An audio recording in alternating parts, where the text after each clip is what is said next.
Estás escuchando Milenio 3 por Aluka Nanika.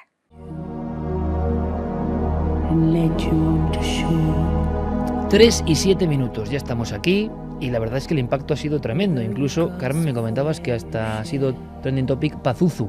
Sí, eso decía. Esa que figura había sido trending topic. En fin, impacto en el inconsciente colectivo porque son asuntos no muy conocidos y es una vuelta de tuerca sobre la actualidad. Una actualidad en la que nos jugamos mucho y que sin tener la verdad, sin ser dogmáticos, sin tener el conocimiento profundo de las cosas, lo que hemos hecho es volcar un montón de contenidos, algunos más crípticos, otros horrendamente claros, algunos como profecías a futuro y otros para que tengáis todos los elementos para ese camino que todos queremos del despertar, de observar todo con una panorámica, no con esa rapidez que nos impone el día a día.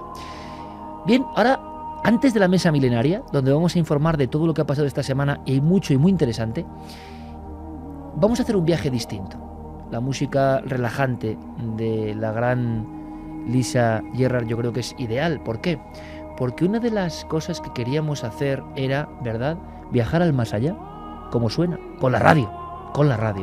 Viajar al más allá para encontrarnos con personajes, la mayoría son heréticos, es verdad, la mayoría hemos oído hablar de ellos, algunos solo nos han dejado ciertas frases, ciertos documentos. Es imposible imaginar sus voces, por eso hemos elegido una gran voz como José María del Río, para una posibilidad yo creo que maravillosa y bonita. Basándose en un estudio del personaje, nuestro compañero Diego Marañón nos hace aprender en 5 minutos esas biografías que merecen la pena, esas biografías desconocidas.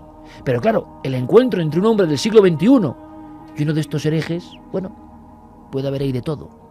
Las entrevistas en el más allá están basadas en la argumentación que estos personajes dejaron en sus textos, trabajos, libros, y todos son interesantísimos. Hace apenas 150 años hubo una luz nueva en el mundo, la electricidad. Hoy conocemos sus usos, me sigue pareciendo igual de mágica, pero para los electricistas, y no precisamente las buenas gentes que se dedican a reparar cosas, los electricistas eran casi un grupeto de iniciadores del mundo de la electricidad y vieron que esta electricidad podía provocar milagros. Muchos creyeron que se podía provocar incluso el nacimiento de la vida.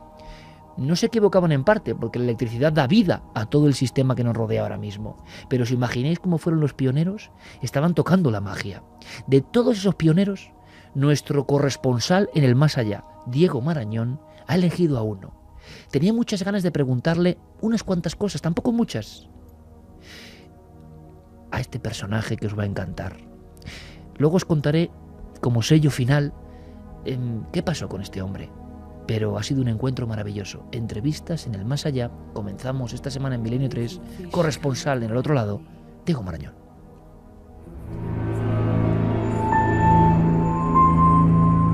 Siéntese, por favor, señor Cross.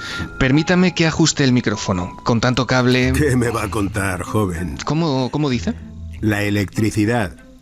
Un gran avance, sin duda, pero a la vez causa de muchos problemas. Al menos lo fue para mí. Maldita la hora en que Benjamin Franklin me metió en aquel lío. ¿Franklin, el presidente? Sí, el mismo. Era amigo de mi padre, ¿sabe? A mí me gustaba la electricidad. De hecho, solía dar pequeñas descargas a mis amigos. Pero si no llega a ser por la influencia del presidente, posiblemente jamás hubiese tenido la oportunidad de estudiar ciencias, sobre todo relacionadas con... ya sabe. Sí, la electricidad. Oiga, dicen de usted que fue una especie de doctor Frankenstein. Eso dicen, pero hay una diferencia sustancial. Frankenstein creó vida en la ficción, y lo que yo conseguí no tuvo nada de imaginario. Pero entonces Mary Shelley se inspiró en usted y en sus experimentos. Oh sí, pues supongo. Allá por 1814 di una conferencia sobre mis experimentos en la Sociedad Londinense de la Electricidad, y me dijeron que entre el público estaba ella. Al parecer era la amante de... Oiga, no creo que la vida personal de la señora Shelley sea relevante en este momento. Ya, perdón, tiene razón. Es que llevo 160 años sin conversar con nadie. ¿De qué quiere hablar entonces? Bueno, antes me ha hablado de sus experimentos. Cuénteme, ¿cómo pretendía crear vida? ¿Quién ha dicho tal cosa? Bueno, ha pasado a la historia como una especie de loco que jugó a ser Dios. ¿De verdad? Qué injusto. Yo jamás pretendí tal cosa. Simplemente fue un accidente. Estaba haciendo unos experimentos sobre la formación de los cristales. ¿Sabe usted lo que es la piedra pómez? Bueno, es igual. La cosa es que si mezclamos un fragmento con ácido clorhídrico y silicato de potasio y a eso le aplicamos una corriente eléctrica... No me diga más. Explota. Calle, necio. Teóricamente, a las 2 semanas tendrían que haber aparecido cristales. ¿Y? Pues nada, que de cristales ni rastro. Vaya por Dios. ¿Entonces? Pues ahí está la cosa, que a las 2 semanas miré por el microscopio y observé una especie de puntos blanquecinos como semiesferas que surgían de la muestra. ¿Y qué eran? Agárrese a la silla. Resulta que una semana después de cada uno de aquellos puntos habían salido unos 7 u 8 filamentos. No sabía qué pensar hasta que me di cuenta. ¿De qué? Patas. Eran patas. Y aquellos puntos eran insectos que habían surgido de la nada. Eran una especie de ácaros de color blanco. ¿Quiere usted decir que...? Sí. Había creado vida por accidente. Y a los 28 días empezaron a mover las patas y poco después se separaron de la piedra y empezaron a moverse a voluntad. Caray, ¿y cómo se sintió? Me quedé atónito, como comprenderá. Ya, pues mire las vueltas que da la vida. Ahora en la Tierra los científicos andan liados con temas de vida artificial, de clonación... Oiga, no me líe. Crear es formar algo de la nada. Aniquilar es transformar ese algo en nada de nuevo. Y por supuesto, ambas cosas solo pueden ser atributos de Dios Todopoderoso. No hay muchos científicos que piensen así. Y de hecho usted lo hizo. Sí, pero incluso a mí mismo me costó creerlo. Fíjese que al principio llegué a pensar en una contaminación del material, así que repetí el experimento muchas veces con idéntico resultado. Incluso un colega de la Sociedad Eléctrica de Londres consiguió hacer surgir sus propios ácaros de la nada. Vaya. Pero entonces debería haber sido usted recordado como un genio. El horno no estaba para bollos a finales del siglo XVIII. Encontré tanta virulencia e insultos como consecuencia de mis experimentos que llegué a creer que había cometido un crimen al llevarlos a cabo. Figúrese, si yo solo quería formar cristales. Ya, entiendo. Los habitantes de Somerset, le había dicho que soy de Somerset, bueno, pues la mayoría creyeron que estaba loco. Alguno dijo que estaba poseído por el diablo. Había un sacerdote, el reverendo Smith, que se atrevió a realizar un exorcismo a mi casa por petición popular. ¿Quién cree usted que era el loco? Ya. Oiga, no quiero robarle mucho más tiempo. Ojalá que en Milenio 3 quede claro esta noche que no fue usted un científico chiflado, sino un adelantado a su tiempo. Seguramente un incomprendido. Quizá un sabio. No exagere, joven. Si quiere un titular, apúntese este. La suma de todos los conocimientos humanos no son más que ignorancia. Le agradezco la visita, caballero. El placer ha sido mío, señor Cross. Le dejo descansar. Buenas madrugadas. Entrevistas en el más allá. Y Carmen, vías de contacto porque pueden proponer sus personajes. Estamos pensando en unos cuantos. Venga, voy a hacer ahora mismo. Di las vías de contacto. Vamos a hacer algo interesante. Pues milenio3 con número @cadenaser.com si nos escriben un mail o a través de las redes sociales, tanto Twitter como Facebook como Google Plus. Tienen que buscarnos Nave del Misterio. Aparecía ahí mencionado Enrique Franklin como uno de los padres de la patria, ¿no? Sí. Pero que tuvo mucho que ver con el nacimiento de ese país.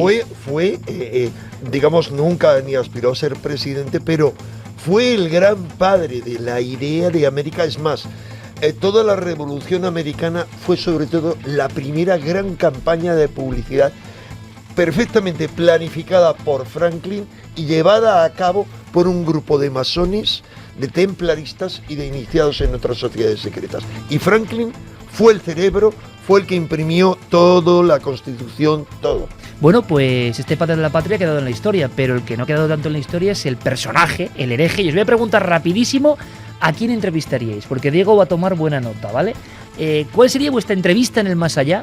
Elegimos personajes, hombre, que no sean muy conocidos. ¿En qué sentido? En que tengamos muchas grabaciones recientes de ellos, ¿no? Lo interesante es ver cómo se comportarían ante las preguntas de un reportero de hoy y con esa naturalidad, en ese contraste. A ver quién elegís y me decís ahora mismo. Hacen falta mujeres también, ¿eh? Clara, Carmen, a ver qué mujeres se os ocurren. Antes de eso decir que Andrew Cross, The Electrician, el electricista, el que intentó crear vida, el doctor Frankenstein real, nació el 17 de junio de 1784, murió a los 70 años, murió en la misma habitación que nació, en Somerset, tuvo 10 hijos, la casa se incendió, extraño final, y sobre todo su tumba se convirtió en un lugar un poco maldito, porque todos los científicos lo consideraron algo así como el hombre que intentó retar al mismísimo Dios.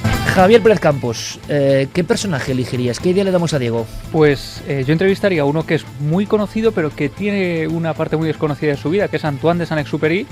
Es un personaje que escribió un clasicazo pues a nivel mundial y que sin embargo tiene episodios muy oscuros en su vida. Yo le preguntaría que tome Diego nota si es cierto que vivió una experiencia cercana a la muerte, si es cierto que vio ovnis, en qué se inspiró, si quizá en un episodio real para hablar del Principito. Yo es que ya con Diego estoy haciendo mis entrevistas, entonces ya tengo algunas, pero Santi, ¿cuál elegiría? Entrevistas desde el más allá que casi hemos revivido con José María del Río y con otras voces femeninas, por supuesto, y que los tenemos aquí. Hombre, sin caerme bien el personaje, desde luego como periodista, ya que el Destripador tiene una entrevista. Claro, lo que pasa es que no No se sabemos sabe quién quién es. es. Claro, Clara. A ver, a lo mejor nos lo cuenta. Clara.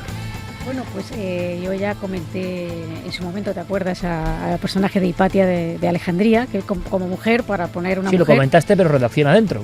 Sí, no en el micrófono. No en el micrófono, efectivamente. Qué buena, Hipatia de por poner Alejandría. otro, por ejemplo, a Jürgenson, a ver quién nos cuenta cómo caló esas voces psicofónicas en su vida, ¿no? El pionero de la psicofonía. Qué buenas propuestas, Diego. Pues mira, entre mujeres, las hermanas Fox. Tampoco está mal. A estas tres individuas que a ver por qué hicieron un fraude y cómo se las ingeniaban para engañar a mucha gente, ¿no? ¿Sería todo un fraude? Enrique. Bueno, pues yo a Jesús. Oh, claro. No, a Jesús, que me gustaría Palabras saber mayores. lo que dijo Jesús. Y si tuviera oportunidad de añadir otro, Buda. También, Buda Gautama. Cosas sencillas, Enrique, como siempre. Estamos ya en territorio de la mesa milenaria a la que se une el maestro Enrique de Vicente y para nosotros es un lujo para dar ahí su... Oye, por cierto, Enrique, tenías un... Sí, Me pedías un minuto. yo Cosa he que en ti me da terror. Un Bueno, minuto. un Pero minuto. como haces la columna Sobre todo despierta... porque no nos ha querido decir para qué. Nada, lleva todo el día con que quiere un minuto. Pero es que la columna despierta es el mayor hito de mi historia. Fermín, sobre todo Fermín, hay que decirlo, ¿no? Ha logrado que Enrique comprima esa columna que nos hace despertar y que a mí me encanta en apenas 2 minutos. Gran parte del público me decía, imposible. Enrique es una facundia, es exponencial, ¿no? Bueno, ahora 1 minuto ya me parece un reto terrible. ¿Qué quieres decir? Bueno, pues lo único que quiero es expresar una petición de muchos milenarios que han dicho en Facebook: alguien del programa debería hacerse eco para que se nos unan otros. Resulta que se ha creado una iniciativa en la cual, y a la que se han unido en solo una semana 900 personas, en la cual, a petición de un policía local de Mérida, se solicita la medalla de Extremadura para Iker Jiménez. ¿Por qué? Porque Iker Jiménez tiene, no quería decirlo antes porque me hubieras dicho, no, eso no lo vas a contar, porque tiene 7 libros, que yo recuerde, y de los 7 libros 2 están dedicados exclusivamente a Extremadura. Porque ha reivindicado las urdes. No tengo 9, pero 7. 9, perdón, 9. Pero 7 son de investigación. No, sí, a eso me refería. Te entiendo los de perfectamente. investigación. Es verdad, Extremadura ha sido clave. Hombre, La Noche del Misterio y El Paraíso Maldito. Pero además, porque una y otra vez has dado potencia a temas extremeños y bueno, la última alerta OVNI elegiste Mérida. Así que cualquiera que quiera apoyar esta iniciativa puede hacerlo uniéndose a un grupo o, sin más, a un evento que van a encontrar. Va a haber gente que lo cuelgue esta noche en los Facebook de La Nave del Misterio y de Cuarto Milenio. Y de Año Cero. No, en principio esas, yo no vale. he querido mezclar. yo te digo porque eres el rey del Facebook. Sí, en Año Cero. Enrique de Vicente I, rey del Facebook. Su magnífico... Bueno, yo espero que gracias, esas Enrique, 900 gracias. casi que hay crezcan. Qué bien, de verdad que... ¿Y es un policía local de Mérida? Sí, pero es que hay infinidad de gente y vamos a ver, ¿por qué he pedido ese minuto? Porque todo lo que tenemos aquí, tanto aquí como en la televisión, se lo debemos a nuestro público. Entonces, qué menos que además ellos en apoyo a ti, pero si fuera otra cosa, lo mismo. Yo trataría de darles ese gusto.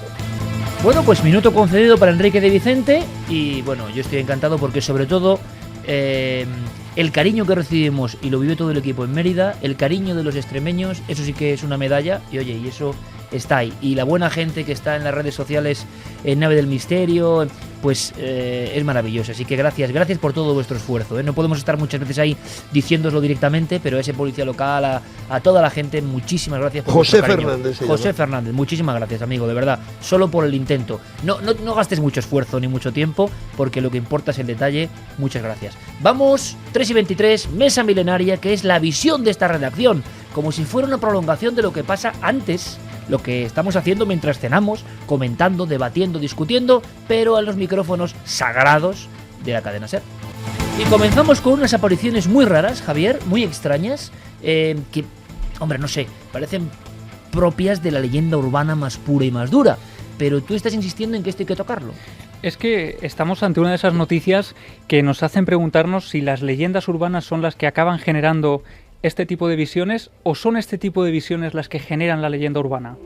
Nos tenemos, para entender la noticia, que remontar a finales de los años 80, principios de los 90, cuando surgen los primeros testimonios de gente que está en su casa tranquilamente, en una casa normal, de repente reciben una llamada a la puerta y cuando abren descubren a unos niños, normalmente suelen ser 2, pero ha habido casos de más niños, que piden ayuda, tipo llamar al teléfono, que piden un vaso de agua, y se dan cuenta los testigos de que estos niños tienen los ojos completamente negros, y finalmente acaban desapareciendo delante de ellos. Se ha relacionado esta leyenda, que en principio era una leyenda urbana. Claro, yo te diría que con toda la dinámica de lo que has contado, yo apostaría por leyenda urbana. Claro. Tiene todos los elementos propios de una leyenda urbana, ¿no? Totalmente. O sea, y una de aparición hecho, que llama no es muy normal tampoco. No, claro. Y de hecho, esto se ha tomado como una leyenda urbana. Una de los testimonios poco fiables que aparecen es el de Brian Bethel, un supuesto periodista que el 16 de enero del 98 con su coche va al centro a hacer unas gestiones, para en la puerta de un cine para terminar de anotar unas cosas dentro del vehículo, siente que alguien golpea la ventanilla del vehículo. Baja la ventanilla y ve que hay 2 niños. Estos 2 niños en un principio le piden que por favor lo lleven a su casa, que va a empezar una película en ese cine y necesitan dinero porque se lo han olvidado en casa. Él llega a dudar si subirlos al vehículo y en un momento determinado siente un pavor muy especial. Dice que de repente el chico más alto... De hecho, fíjate, hay declaraciones del supuesto testigo recogidas en medios importantes, que dice: el chico más alto sonrió y eso me heló aún más la sangre. Sabía que algo no iba bien, pero no sabía qué. Entonces sentí un pánico atroz. Algo nació de lo más hondo y primitivo de mi ser. Él dice que casi hipnotizado por aquellos niños está a punto de abrir la puerta y entonces se da cuenta de que los niños tienen esos ojos completamente negros, Pero que no como tienen la pupila completamente dilatada. Eso es, que no tienen iris, no tienen absolutamente nada, negro como el carbón. Él describe el testimonio de este supuesto periodista y este supuesto testigo. Esos ojos eran negros como el carbón, sin pupila, sin iris, solo 2 orbes negros que reflejaban la luz roja y blanca de la marquesina del cine. Era el cine en el que él estaba aparcado. Dice que el terror es tan atroz que llega a intentar subir la ventanilla y los niños desde fuera le dicen: tranquilo, no vamos a agredirte, solo queremos que nos lleves a casa. Y él siente un pánico tan atroz en ese momento que pisa el acelerador, sale de allí y cuando mira por el retrovisor descubre que los niños han desaparecido.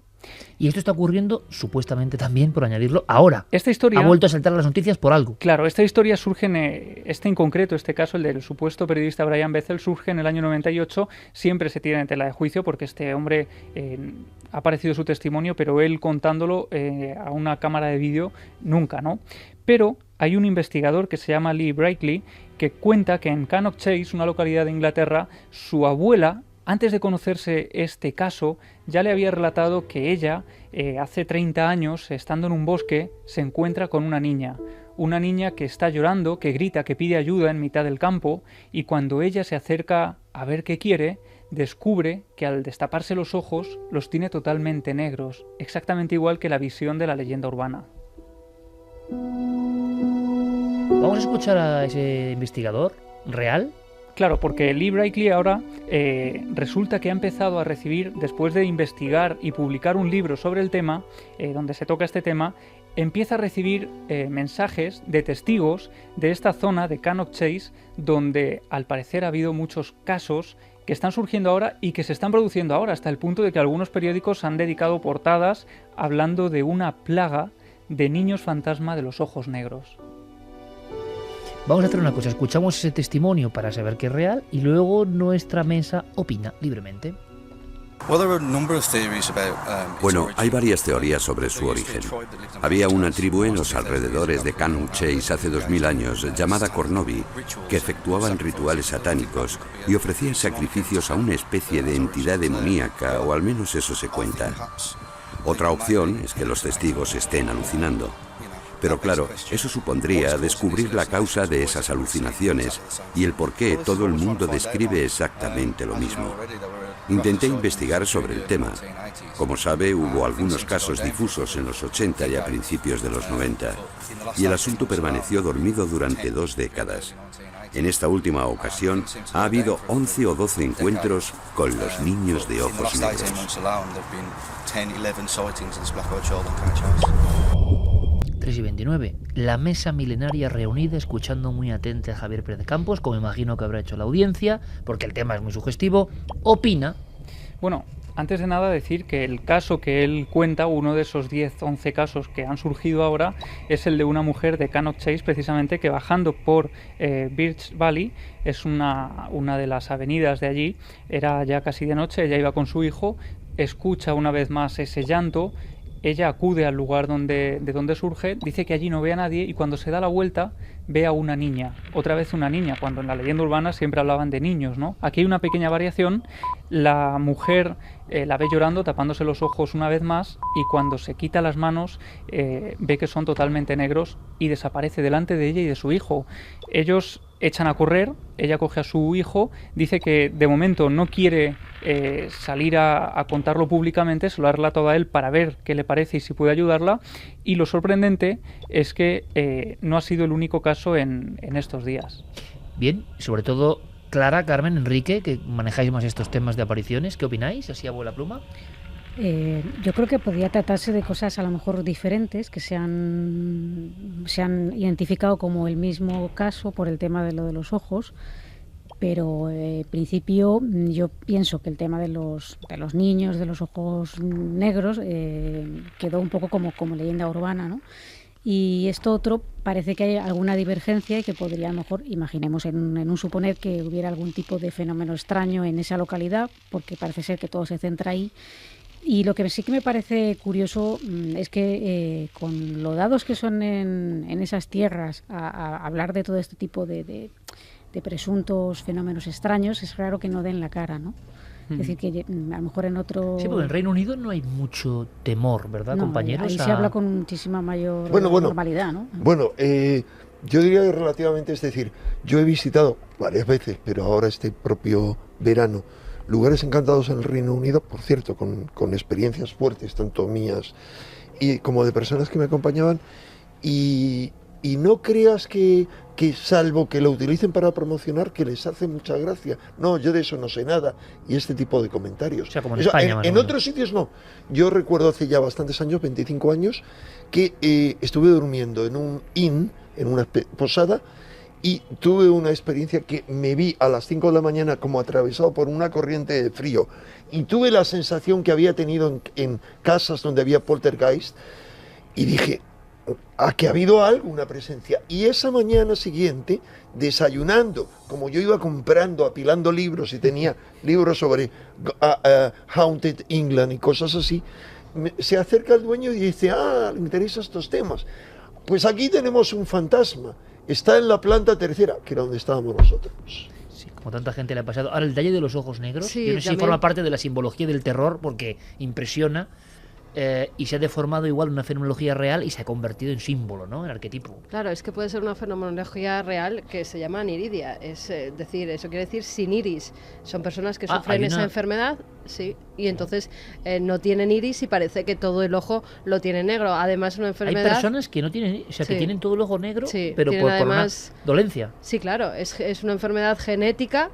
Y por eso te digo que si son dos hermanos que iban además juntos, los dos hermanos pueden sufrir esa misma enfermedad, claro, y por eso haber asustado a los testigos, que en un principio, claro, es una imagen muy potente porque tienen... muy cinematográfica. Sí.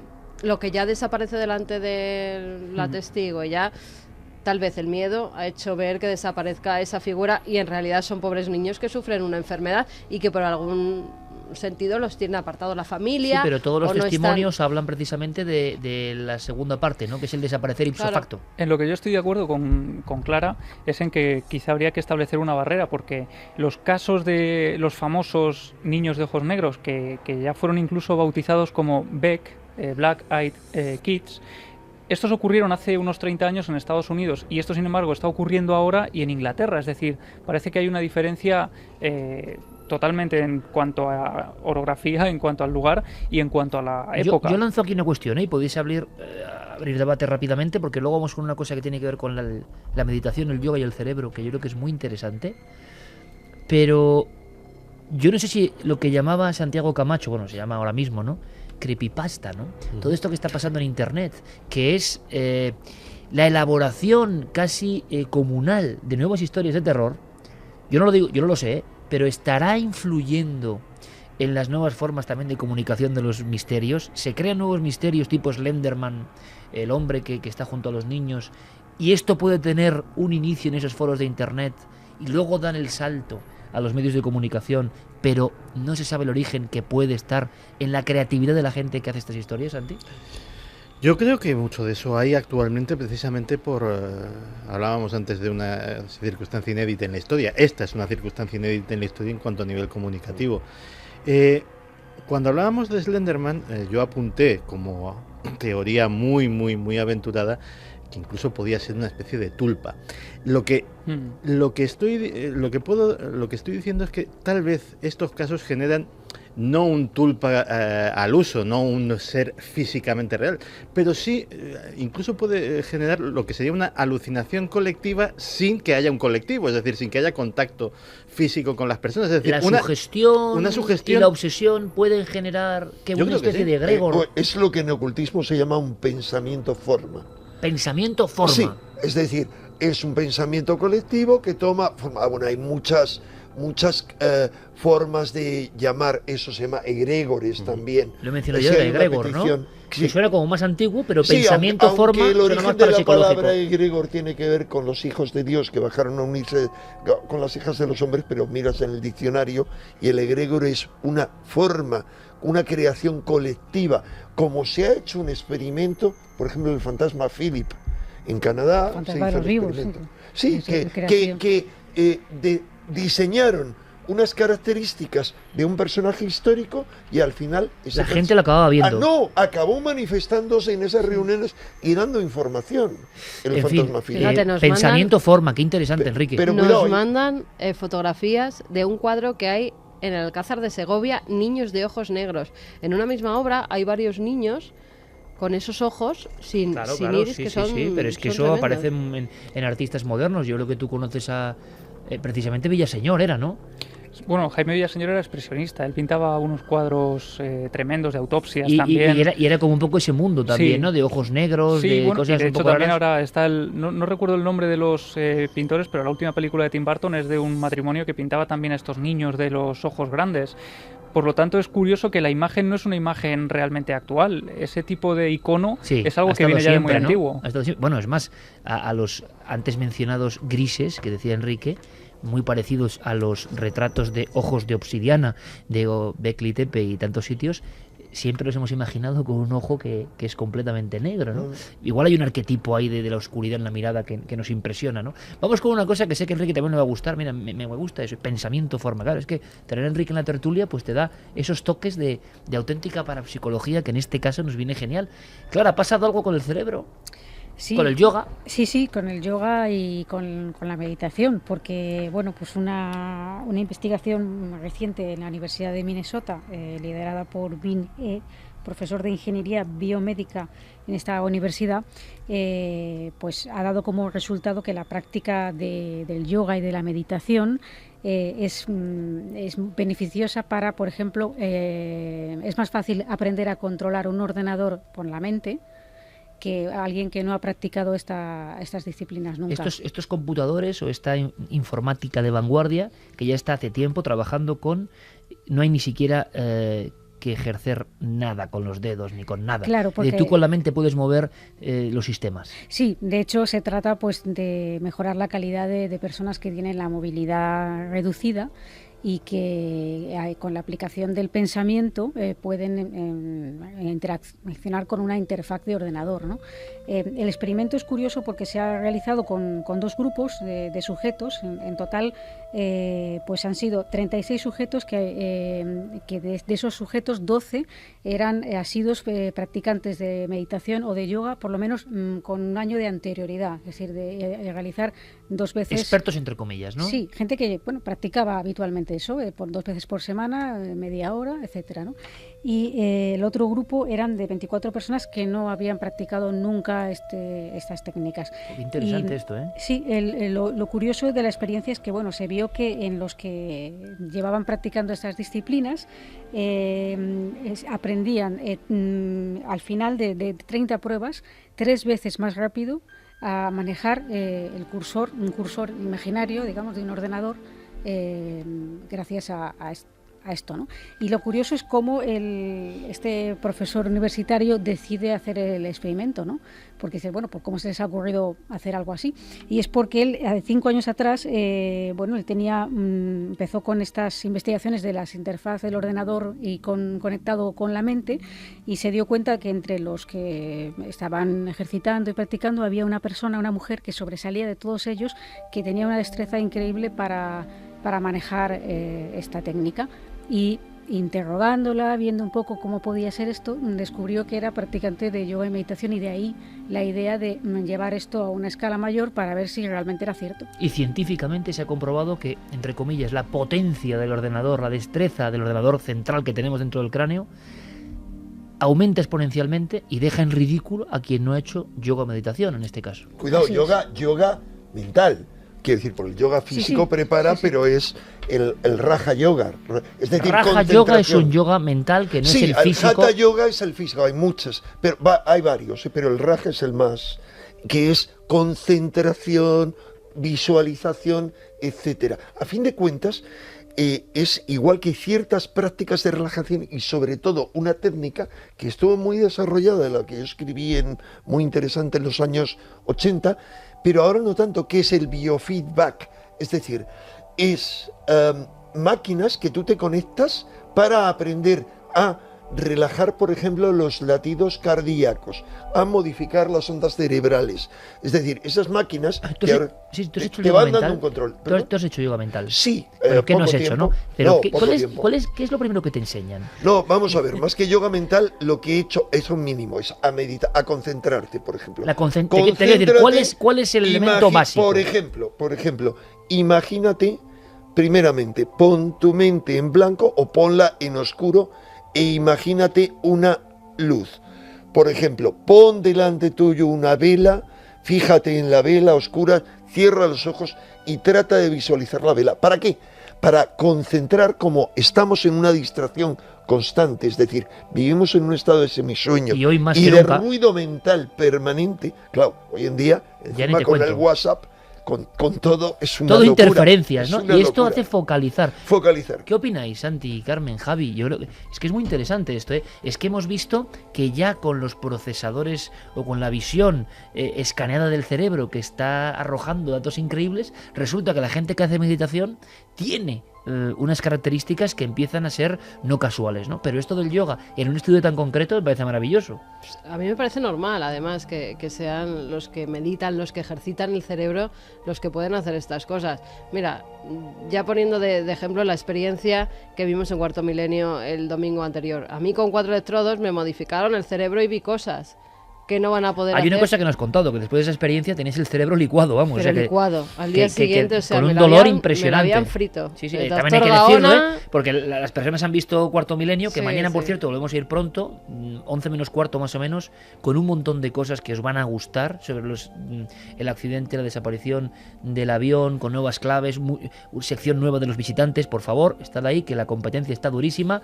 Carmen, pero tú tuviste esa experiencia y es que el público escribe diciendo, es la panacea, me pongo el casquete y veo archivos del pasado. Claro, ahora lo he contado con esa alegría, archivos del pasado, pero que también hay que decirlo, no es recomendable para todo el mundo, y causa un efecto, ¿no? No, además, bueno, yo estaba en manos del doctor Gaona, que creo que me puso más potencia de lo que normalmente se tiene que poner, pero bueno, en ese estado en las cuevas, la verdad que teníamos que vivir una experiencia y lo conseguimos. Yo no sé si a otros se lo pusieran, podía haber vivido esa experiencia o otra tal vez más tremenda, pero el caso es que ya te digo que con simplemente 4 electrodos que tenía en la cabeza y emitiendo una serie de ondas, no sé si accedía a un lugar que estaba allí, un espacio-tiempo que no conocemos, o si mi cerebro hizo ver algo a través de esa estimulación del cerebro, con lo cual, si entrenamos el cerebro con meditación, claro que podemos hacer lo que dice el estudio. ¿El propio cerebro genera eso o es que el cerebro se adecúa a una franja donde eso se aparece? Esa es la gran cuestión. ¿Qué impacto las imágenes? Porque Carmen estaba transfigurada, ¿eh? Cuando volvimos a recuperar lo bonito las imágenes, fue verla allí en directo. Eso fue maravilloso. Y tuviste una experiencia subjetiva, como son todas las experiencias, que tiene un inmenso valor. Sin duda, otra persona habría tenido otra experiencia o ninguna, es decir, algún tipo de experiencia. El objetivo es que yo estaba helada, estaba congelada y dejé de sentir frío. Eso no es subjetivo, eso es objetivo. Santi, ¿los jasones quiénes son? ¿Qué ha pasado? Pues esta es una noticia que la podría explicar mucho mejor Enrique que yo, pero espero no quedar muy mal delante del maestro. Parece ser que hace unos días tuvo lugar la reunión anual del Comité Jason. ¿Qué es el Comité Jason? En 1959, un grupo de científicos de primerísima línea de los Estados Unidos, muchos de ellos habían participado ya en el proyecto Manhattan, como John Wheeler, como Robert Oppenheimer, deciden que la situación está muy difícil, están en plena Guerra Fría, no se sabe lo que va a suceder, si puede haber una guerra nuclear, y deciden poner todo su conocimiento y todo su trabajo al servicio de el desarrollo de la defensa de los Estados Unidos. Así nace el Comité Jason, un grupo de científicos de primerísima línea estadounidenses que trabajan para la defensa. Entonces uno dirá, bueno, pero también está DARPA, por ejemplo, la Agencia de Proyectos Avanzados de la Defensa, que todas las semanas prácticamente nos enseña unos proyectos maravillosos. Pues como decía alguien del Departamento de Defensa, digamos que DARPA hace las cosas que vemos en las películas de ciencia ficción. El Comité Jason hace las cosas que ni se imaginan los guionistas de las películas de ciencia ficción. Van por encima. Van por encima. Por delante. De hecho, ellos diseñaron, por ejemplo, a finales de la década de los 60, algo tan complejo como el sistema para transmitir a los submarinos nucleares, con el que podían comunicarse con las bases estando muy profundos en el mar. De vez en cuando, además, hacen, digámoslo así, avances importantes en diversos campos que publican en revistas científicas y que, digamos así, lo ponen al servicio del resto de la humanidad. Pero para hacernos una idea, pensemos que estamos hablando de la gente que tiene unas mayores credenciales de seguridad en todos los Estados Unidos. Prácticamente no hay documento que no puedan ver, no hay instalación, por secreta que sea, que no puedan visitar. Cuando uno de estos científicos del Comité Jason visita una instalación militar, hay que tratarle como a un almirante de 2 estrellas, ese es su rango protocolario, a pesar de que no sean militares.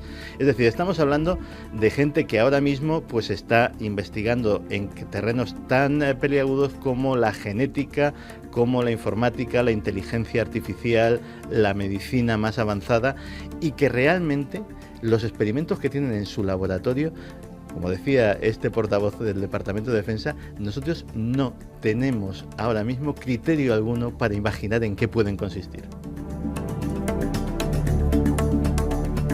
Es un repaso por la otra actualidad. Ya podéis dar vuestra opinión. Lo haremos antes de saber algo que seguro que podemos opinar entre todos, porque hemos conocido los 2 objetos sagrados. Yo lo digo ahí con interrogaciones, porque vaya disputa, Enrique, Clara, Santi, Javi, entre griales. Ya sabemos que estas cosas luego tienen su competencia interna, pero ahora parece que el Vaticano se ha decantado por uno de los 2. En liza estaban el de Valencia y el de León. El último... Pero perdón, que no se ha decantado. Es que el de Valencia lleva haciendo ¿cuántos años? 20 años de campaña, y el de León acaba de empezar ahora. Ya, Campaña, lo que pasa que ahora ha sido el Vaticano el que ha dicho que le ha dado el año santo jubilar, y entonces cada 5 años se puede exponer el Santo Grial de Valencia y los fieles que vayan hasta allí, tal y como dicen, es un tiempo especial de gracia durante el cual es posible obtener una indulgencia plenaria para la remisión de la pena temporal de los le han pecados. dado un poder especial que no tenía Igual que antes si al hacemos Grial. el Camino de Santiago, pero Ajá. para ver el Grial en Valencia, y te dan esa decisión papal de otorgar el año santo jubilar, con lo cual ahora puede haber peregrinaciones cada 5 años para ver este cáliz. Es que es una decisión que parece una tontería y no es ninguna tontería. No es ninguna tontería. Para la ciudad, No, porque para la además, reliquia. con una reliquia no se había hecho nunca, ni con la sábana santa, ni siquiera hay un año jubilar en el que cada 5 años se exponga y te ganes las indulgencias. No. Y en cambio, Me el sorprende, de España, sí, bueno, los de León tienen que estar que trinan. Eso te iba a preguntar. Porque claro, se lo han hecho a Valencia, que va a generar que muchos fieles vayan y se interesen por el enigma del Santo Grial. La guerra de los griales, era como para Pero seguir en esa cambio historia. por el cáliz de Urraca, como que se va a quedar ahí como está, en el museo, sin que vaya mucha gente a verlo, sin darle mucha importancia. Pero no es para que haya guerra. Si es que, vamos a ver, si es que realmente se corresponde toda la documentación que tenemos en un grial y otro, si es que realmente fuera así, son dos griales Compatibles, reales, ¿no? compatibles. Es decir, en teoría, muchas evidencias apuntarían a que el grial de Valencia, que pasó antes por San Juan de la Peña, sobre todo, etcétera, en la época precisamente de Urraca, y fue a parar finalmente a Valencia, pasando probablemente por Cuenca, es el grial de los apóstoles, es decir, es un grial con el que se consagraba en Roma.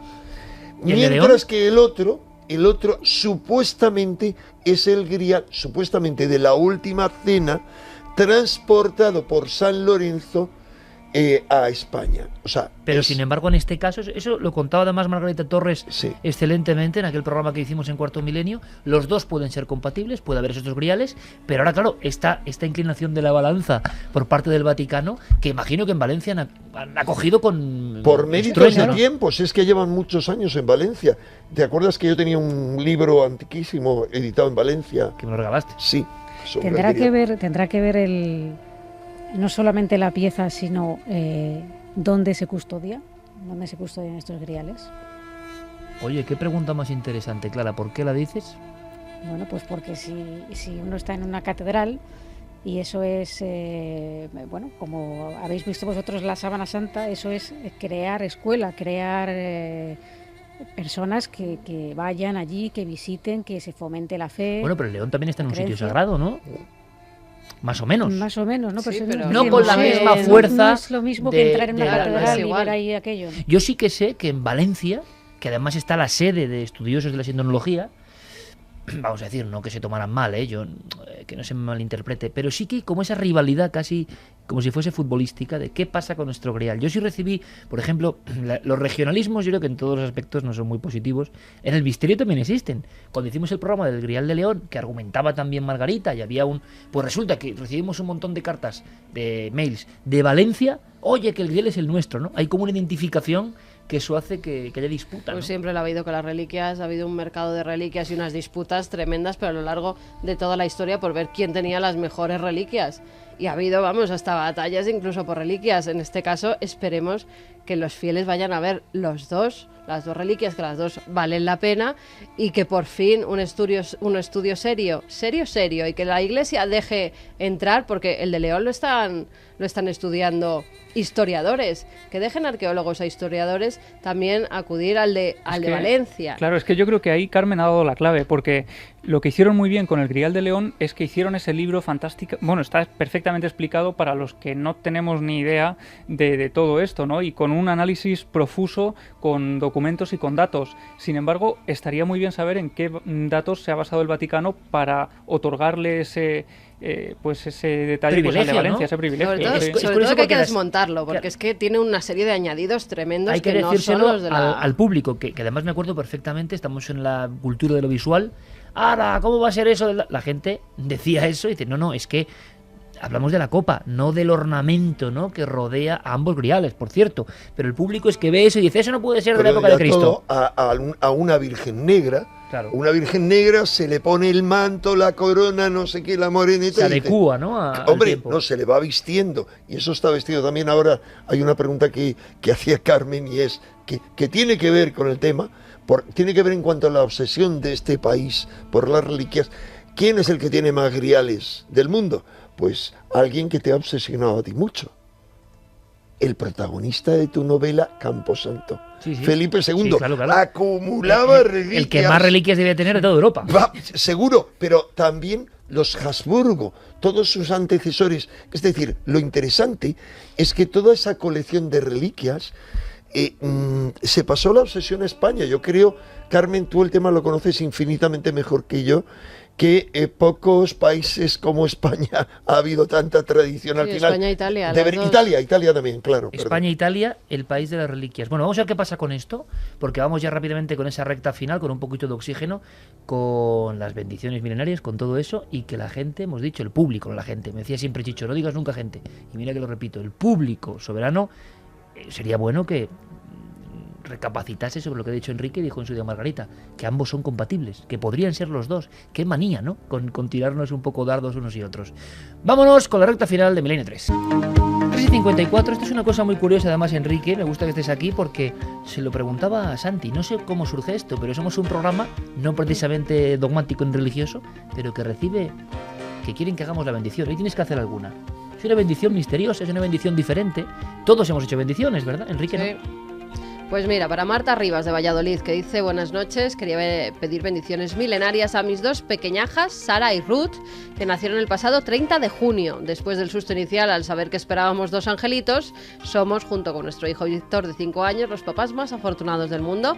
Gracias por regalarnos la banda sonora nuestras noches de sábado, y de todo corazón ya formáis parte de nuestra familia numerosa. Bueno, pues esto tiene premio especial, ¿no? O sea, tienen que ser breves, o sí, bendición para estas dos criaturas, dos angelitos, maestro. Bueno, pues dirigiéndome no al público o a la gente, sino a nuestros amigos milenarios, pues que la Sofía, que es el espíritu, de la parte, digamos, femenina de la divinidad, que para mí está descendiendo ahora junto a la sombra, está descendiendo salud sobre el planeta, bendiga a estas dos niñas, que serán parte de todos esos niños que están naciendo, que van a construir un mundo infinitamente mejor, porque después del Kali Yuga, de la edad oscura en la que estamos ahora, vendrá la edad de oro. Ellas van a ser parte de los constructores de esa edad de oro, y que la Santa Sofía las bendiga. Esa va para estos niños y para todos, porque va, menuda bendición, bendición plus. Nos dice: hola milenarios, os escribimos para pedir bendiciones milenarias para nuestra sobrinita Martina, una nueva milenaria que nació el pasado día 23 de septiembre, llenándonos de felicidad. Hace 2 años nació su hermano Cayetano y su papá pidió bendiciones, pero no hubo suerte. El año pasado venía en camino su hermanita, pero estaba muy enfermita y no pudo estar entre nosotros. Unos meses más tarde nos dio la alegría de su concepción Martina, pero a los pocos meses la noticia de un gran riesgo de aborto nos volvió a sumir en la preocupación y nos llevó al reciente recuerdo de su hermanita. Su mamá ha hecho un gran esfuerzo mental y físico para que el milagro de la vida siguiera su curso. Con el apoyo de su familia, hoy os pido bendiciones milenarias para esta bendición que es Martina y los milenarios, su hermano Cayetano y sus papás Dani y Estela. Pues para todos, ¿no? Para todos ese milagro de la luz que, como decía Enrique, seguro que nos saca del pozo de las tinieblas. A todos esos niños milenarios, algunos que, como es la vida, se empeñan, ¿no? Da igual toda la dificultad, porque ellos al final se encarnan en este mundo para algo. Un abrazo, bendiciones, no solo mías, sino de toda la familia milenaria. Gustavo Adolfo Bautista dice: buenas madrugadas, equipo de Milenio 3. Hace una semana, muy poco antes de comenzar vuestro programa, nacía nuestro hijo Simón. A mi mujer Celeste y a mí nos haría mucha ilusión recibir, que parezco andaluza, me ha salido ilusión, recibir de vosotros una bendición milenaria para él. Sois un clásico en las mañanas dominicales de nuestro hogar a través del podcast. Absolutamente aldabonazo o croatoan forman ya parte de nuestro vocabulario. Enhorabuena por vuestro espacio y un fuerte abrazo. Dijo la palabra críptica del Nostradamus este programa, que Santi, croatoan, así que bendición milenaria, ¿no, Santi?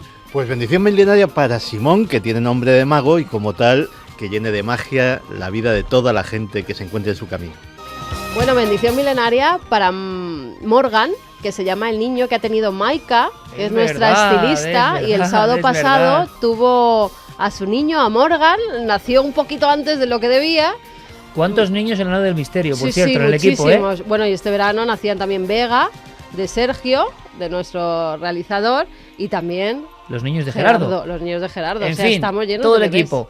Ha sido Bueno, un placer. también nos decían Victoria, que ha cumplido 7 meses. Bueno, si llegan tantos, pues felicidades, Victoria. Llegan tantos en este fenómeno, yo creo que único en la radio, ¿no? Que es que sin ser sacerdotes nosotros de nada, el público, por naturaleza, conecta con nosotros porque sabe que, a pesar de que el programa hable como hoy de cosas tan crudas, siempre tenemos un hueco para la luz, creemos en ella y es nuestra cruzada, entre comillas, amistosa, siempre de conocimiento. Ha sido un placer, como siempre, Fermín Agustí. Gracias, Noel, por tus bandas sonoras. Santiago, hasta mañana. Pues mañana, menos 10. 11 menos 10. Cuarto, más o menos. Cuarto más. Por ahí. Clara, gracias. Gracias, hasta mañana. Maestro, gracias. Gracias a ti, Iker. Javi, gracias. Mañana nos vemos. Y mañana nos vemos con un montón de cosas. Los aviones desaparecidos, lo decía, los visitantes.